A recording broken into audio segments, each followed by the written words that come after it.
Alors bonjour tout le monde, dans la prochaine vidéo, on va regarder comment on fait pour faire une fiche de paie automatisée avec la fonction de la recherche verticale dans Microsoft Excel. Donc, la fameuse fonction recherche V, on va regarder un petit peu comment ça fonctionne. Juste pour vous mettre en contexte, dans le prochain exercice qu'on va faire, on va essayer de créer une fiche de paie à partir en fait d'un code d'employé et une quantité d'heures inscrites, donc les valeurs qui sont en blanc. On va faire apparaître automatiquement les valeurs et le calcul nécessaire dans les zones ici qui sont en gris. Donc les zones normalement qu'on ne devrait pas avoir à inscrire, ça va apparaître tout seul en fonction de notre fichier Excel. Quand on fait une recherche V, évidemment, on doit chercher de l'information à partir d'un tableau. Donc le tableau, on va aller le chercher dans la feuille liste, puis on va voir que c'est le tableau suivant qu'on va vouloir utiliser.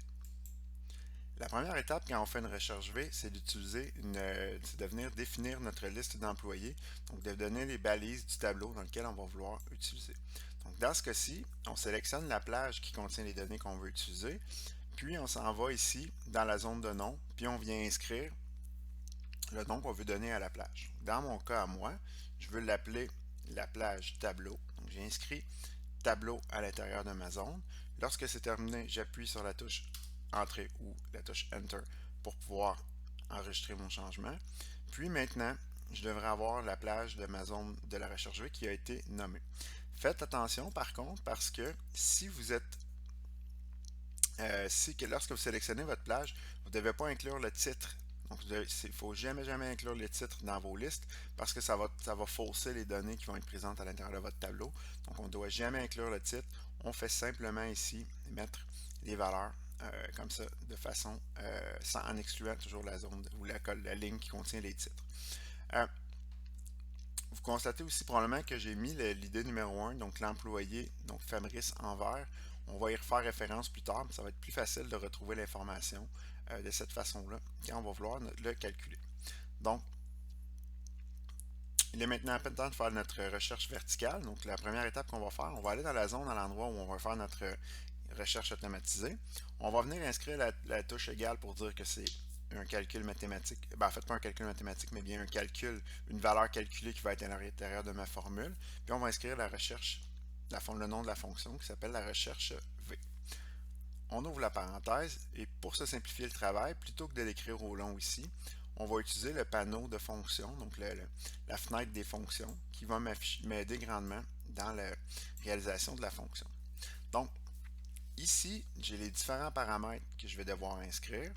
Puis, si vous avez de la difficulté à vous en rappeler, vous avez ici une description complète de ce que fait la fonction. Donc, vous pouvez venir le relire si jamais vous n'êtes pas certain ou vous voulez savoir comprendre bien le fonctionnement. Ensuite, ici, au niveau des valeurs recherchées, vous avez la possibilité en fait, au niveau de chacun des paramètres, lorsque vous cliquez, vous allez avoir sa description qui s'affiche ici de cette façon. Donc, si vous n'êtes pas certain du fonctionnement, vous pouvez relire les valeurs du tableau, puis à ce moment-là, retrouver l'information comme vous voulez. Ce qui est important de savoir, en fait, c'est que dans toutes les fonctions Excel que vous allez faire, donc n'importe quelle des fonctions, vous avez toujours accès au panneau de F2X ici, puis vous avez toujours l'aide qui vous aide à faire ces fonctions-là. Donc, si vous avez de la difficulté, vous pouvez facilement, avec le panneau d'aide, comprendre ou du moins mieux interpréter le fonctionnement des fonctions, puis l'utiliser de cette façon-là. Donc, la première étape, donc on va venir spécifier la valeur qu'on veut rechercher. La valeur qu'on veut rechercher, c'est quoi? Ça va être ici le code de l'employé qui est représenté par A4. Ce qui est important de savoir, c'est que quand on fait une recherche verticale, la valeur qu'on va venir rechercher ici, c'est pas la valeur qui est présente dans la fiche, mais bien la valeur, en fait, c'est pas la valeur de la cellule de la fiche qu'on doit utiliser, mais bien la valeur de la cellule dans le tableau courant. Donc, comme ici, c'est dans la fiche de paie, c'est vraiment celle de la fiche de paie qu'on doit utiliser. Donc, on prend toujours celle qui est située généralement soit à gauche ou à droite de la fonction recherche V qu'on utilise et non celle qui est dans l'autre feuille, un petit peu plus loin. Au niveau de la table matrice, c'est quoi? C'est la table qu'on a définie précédemment. Donc, dans mon cas, je l'avais appelée tableau. Donc, je vais venir inscrire simplement la valeur tableau, T-A-B-L-E-A-U. Vous allez voir que si vous avez bien inscrit et bien défini votre tableau, il devrait apparaître ici. Donc à droite dans la zone de recherche, les valeurs de votre tableau devraient s'afficher. Donc ça vous permet de savoir si vous êtes correct ou non dans la définition de votre tableau. S'il n'y a rien qui s'affiche ici, allez voir, retournez en fait dans la déclaration de votre tableau. Quand vous l'avez défini au départ, vous avez nommé votre plage de données. Peut-être qu'il y a quelque chose qui n'a pas bien fonctionné. Donc, allez jeter un coup d'œil là-dessus. Puis à ce moment-là, ça va vous permettre de voir si ça fonctionne ou non. Si vous avez des données, ça veut dire que tout est beau. Maintenant, on est prêt à indiquer l'index de la colonne qu'on veut retourner. L'index de la colonne, c'est quoi? En fait, ça se trouve être la valeur la valeur sous forme de numéro de la colonne qu'on veut faire référence. Donc, la façon que ça fonctionne, c'est simple. Le code de l'employé ici, c'est la première colonne. Le prénom, c'est la deuxième colonne. Le nom de l'employé, c'est la troisième colonne. Le salaire, c'est la quatrième. Et le numéro de poste, c'est le cinquième. Donc, si, par exemple, pour l'employé dans lequel je fais ma recherche, je veux aller chercher son prénom, donc à ce moment-là, je m'en viens ici simplement et j'indique la deuxième colonne, donc la colonne numéro 2, et ça va me retourner les valeurs qui sont ici dans la deuxième colonne. Donc, ce que je vais faire, donc je retourne dans ma fiche, l'index de colonne ici que je vais venir inscrire, j'inscris simplement la valeur 2, puis ça devrait m'afficher normalement le nom de mon employé. Je vois déjà que le prénom Fabrice ici, c'est affiché automatiquement, donc il m'indique déjà la réponse. Donc à ce moment-là, j'ai la possibilité de savoir si ma recherche verticale fonctionne bien ou du moins si ça ne fonctionne pas. Donc pour l'instant, on voit que Fabrice il est là, donc c'est bon. Fabrice était déjà l'employé numéro ID01, donc automatiquement ma recherche verticale semble fonctionner, donc je peux continuer. Au niveau de la valeur proche, c'est quoi? Si j'inscris la valeur vraie, à l'intérieur de la valeur proche, qu'est-ce que ça va faire? En fait, c'est qu'il va essayer de chercher la valeur, puis s'il ne trouve pas une correspondance exacte pour le code de l'employé que j'ai affiché, en fait, il va m'afficher l'employé précédent qu'il a trouvé. Donc, le dernier employé qui, quand il a fait sa recherche, il va m'afficher l'employé qu'il avait réussi à trouver dans la liste. Mais s'il n'y a pas une correspondance exacte, il va me retourner une valeur quand même. Donc, dans notre cas à nous, on ne voudra pas le mettre à vrai parce que je ne voudrais pas, par exemple, si je mets un code d'employé qui est invalide par erreur, qui aime chercher le code de l'employé précédent, puis que ce soit un code nécessairement que ce ne soit pas nécessairement le salaire qui est vraiment attribué à cet employé-là. Donc, ce que je vais faire ici dans valeur si proche, je vais automatiquement mettre faux.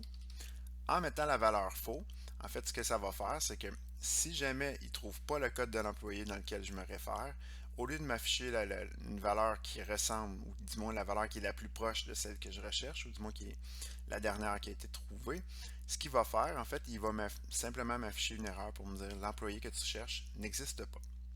Donc, on fait un résumé. Donc, dans la valeur cherchée, je mets le code de mon employé. La table matrice, j'inscris tableau, qui est la valeur de mon tableau ici que j'avais défini.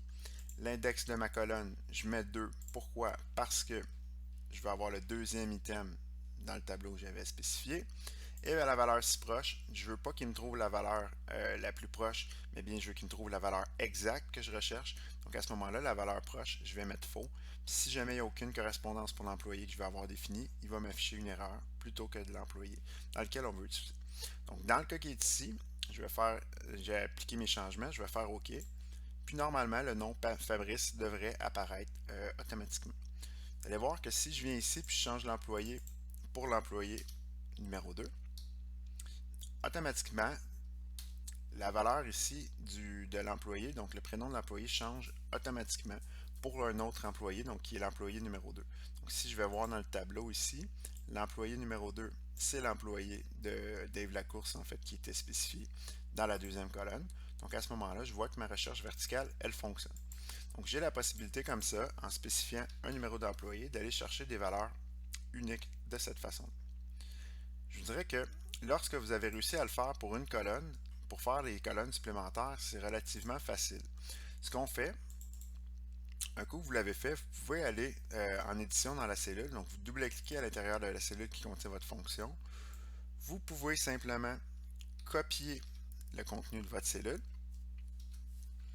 Vous allez dans la cellule supplémentaire que vous voulez ajouter, donc dans ce cas-ci, le nom de la famille. Auparavant, vous devez aller voir le nom de la famille se retrouve dans quelle colonne. Donc, dans ce cas-ci, le nom de la famille, il est dans la colonne ici. Donc, ça, c'est la première colonne, deuxième colonne. Donc, le nom de la famille, il est dans la colonne numéro 3. Donc, je m'en viens ici. Je peux coller la valeur de mon nom de famille que j'avais spécifié. Puis, je viens juste changer ici l'index de colonne. Donc tantôt, on faisait référence à la deuxième colonne. Je veux que le nom de famille aille me le chercher et j'ai dit qu'il était dans la troisième colonne. Donc je peux venir inscrire la valeur 3 comme ça à l'intérieur. Ce que ça va faire rapidement, ça va faire en sorte que le nom de famille de Houlé va s'afficher automatiquement. Au niveau du salaire, donc je peux le refaire soit avec la technique du copier-coller ou je vais le refaire une dernière fois avec le recherche V pour que vous le voyez bien. Donc je fais la recherche V, j'utilise le F2X ici comme ça pour pouvoir spécifier chacune de mes valeurs. La valeur recherchée, c'est quoi? C'est la cote de l'employé que je vais utiliser pour pouvoir faire ma recherche. La table matrice, c'est le tableau que j'ai défini précédemment. Les données s'affichent comme il faut, c'est bon. L'index de la colonne, donc la colonne, c'est la valeur, le numéro de la colonne dans laquelle je veux faire référence. Dans ce cas-ci, on cherche le salaire. Le salaire, il est dans la colonne 1, 2, 3. Il est dans la quatrième colonne. Donc, je viens chercher, indiquer la quatrième colonne. Et finalement, la valeur la plus proche, je viens indiquer la quatrième colonne comme ça. Finalement, la valeur la plus proche que je veux faire, que je veux chercher, c'est la valeur. Je vais avoir une correspondance exacte, donc je veux pas, donc je veux que c'est faux de dire que je veux avoir une valeur qui me trouve la valeur la plus proche. Donc à ce moment-là, je vais inscrire faux, tel qu'il est décrit ici dans les valeurs, pour trouver automatiquement la correspondance exacte. Je fais OK, et j'ai maintenant mon salaire qui s'est calculé. Évidemment, je vais venir mettre une mise en forme de type monétaire pour qu'on le voit bien. Et on va être prêt à calculer notre sous-total. Pour calculer notre sous-total, qu'est-ce qu'on va faire? En fait, on va prendre la valeur du nombre d'heures qu'elle travaille ici, puis je vais le multiplier par le salaire qui est un salaire de 10 $. Donc, je fais 35 heures fois, en fait, donc qui est représenté ici par B4, multiplié par la colonne de E4, donc B4 fois E4. Ça va me donner normalement le calcul de 350 $.